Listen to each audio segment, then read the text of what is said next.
Bonjour Sophie. Bonjour Rodolphe. Aujourd'hui, on va parler de site internet et quels sont finalement les documents légaux que j'ai besoin sur un bon site internet pour me lancer sereinement. Alors en tout cas, c'est un bon réflexe d'avoir des documents légaux parce que c'est une obligation. Quand on vend des produits ou des services sur internet, on doit respecter le code de droit économique et il y a plein d'informations qu'on doit avoir dans ces documents et on doit les mettre sur son site internet pour que l'acheteur comprenne comment ça fonctionne. Quelles sont les questions, par exemple, de livraison, de paiement. Donc, il faut vraiment bien mettre tout ça dans les documents. Donc, de quoi on parle?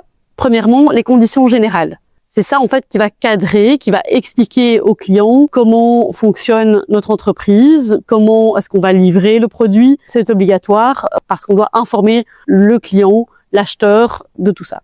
Et puis, on a l'aspect RGPD. Sur un site internet, on va traiter des données. On va avoir un formulaire de contact, on va avoir peut-être une newsletter, on va avoir des achats possibles par quelqu'un. Et donc, tout ça, c'est du traitement de données. Et donc, on doit respecter le RGPD. Et donc, pour ça, entre autres, on doit mettre les documents RGPD sur son site internet, donc politique de confidentialité. Il va expliquer tous les traitements des données qu'on fait, pourquoi, à qui vont ces données, quels sont les droits des personnes concernées. Et puis, on a les cookies. Donc, on a ces bannières de cookies qu'on a souvent sur les sites internet. Puis, on a une politique de cookies qui explique quels sont les différents cookies, comment on peut les désactiver et ce qu'on en fait, combien de temps ils durent, etc. Et puis, la dernière partie, ce sont les mentions légales. Souvent, on confond mentions légales et conditions générales. Ce n'est pas la même chose. En fait, des mentions légales, c'est les coordonnées de l'entreprise. Donc, c'est le nom de l'entreprise, la forme juridique, le numéro à la Banque Carrefour des entreprises, par exemple, et une adresse de contact, et aussi qui a créé le site, donc l'éditeur du site. Super important, ça c'est vraiment obligatoire, et donc pour être conforme, il faut l'entièreté de ces documents sur son site internet. Okay. Et ces documents, on va pouvoir, je sais pas, rassembler entre eux, on fait un tout gros document, est-ce qu'on doit les scinder en mentions légales d'un côté, conditions générales de vente de l'autre? Comment ça se passe concrètement? Alors c'est beaucoup mieux parce que il faut que ces documents soient lisibles et accessible. Donc, on ne doit pas les cacher quelque part dans son site internet. On le met en général en bas de la page pour que ça soit facilement accessible. On les met aussi dans la langue de nos clients. Donc, on ne va pas commencer à mettre dans une langue qui n'a rien à voir avec nos clients potentiels. Et puis, on va essayer de les séparer pour plus de clarté. Comme ça, le client, il va aller lire les conditions générales, il va savoir que c'est tout l'aspect commercial. S'il va lire la politique de confidentialité, il va se douter que c'est lié au RGPD.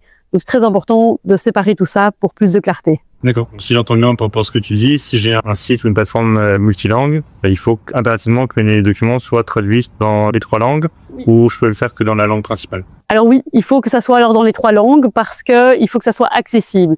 Et donc, on doit imaginer que le client ne parle pas forcément anglais. Par exemple, si on a tous les documents en anglais, si on estime que toute sa base de clients parle d'office très bien anglais, pourquoi pas le mettre qu'en anglais? Mais je conseille toujours de faire dans les différentes langues pour avoir cette garantie d'accessibilité qui est obligatoire.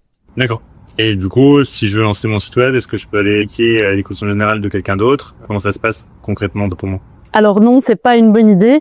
Je le vois souvent chez les clients qui me disent j'ai fait mes conditions générales moi-même par exemple et qui soit ont sorti quelque chose tout droit de ChatGPT et c'est très mauvais, soit qui ont été copiés-collés les conditions générales d'un concurrent. Alors pourquoi est-ce qu'il faut faire soi-même ces conditions générales ou en tout cas par rapport à son propre business?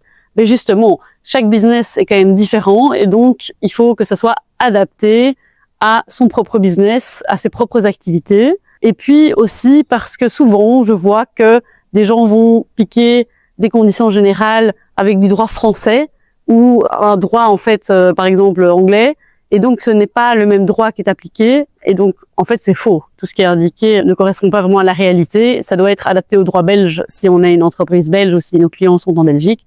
Donc prudence avec ça et c'est toujours bien, même si on fait peut-être une première version soi-même, de faire relire au moins par quelqu'un de compétent.